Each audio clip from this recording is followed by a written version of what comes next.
ആശുപത്രിയിൽ നിന്നാണ് അക്ഷര അവസാന വർഷ PG പരീക്ഷയ്ക്കായി ഉത്തർപ്രദേശിലേക്ക് പോയത്. ഏപ്രിൽ 8-നായിരുന്നു കരൾ മാറ്റിവെക്കൽ ശസ്ത്രക്രിയ.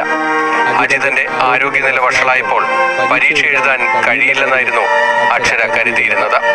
എന്നാൽ എല്ലാം അനുകൂലമായി വന്നു. അങ്ങനെ ആശങ്കകളില്ലാതെ അക്ഷരയ്ക്ക് ഫോറൻസിക് സയൻസ് PG പരീക്ഷ എഴുതാനായി. UP-യിലെ ഡോക്ടർ APJ അബ്ദുൽ കലാം ഇൻസ്റ്റിറ്റ്യൂട്ടിലെ വിദ്യാർത്ഥിയാണ് അക്ഷര. പരിശോധന സമയത്ത് അജിതന് തലച്ചോറിൽ രക്തസ്രാവം കണ്ടെത്തിയിരുന്നു. ഒരു രക്തസ്രാവം ഉണ്ടായാൽ മേജർ ഓപ്പറേഷൻ കുറഞ്ഞത് 3 മാസമെങ്കിലും നീട്ടിവെക്കണം. ദാതാവായി കണ്ടെത്തിയ അജിതിന്റെ മകൾക്ക് അവസാന വർഷ പരീക്ഷ അടുത്തു വരുന്നു.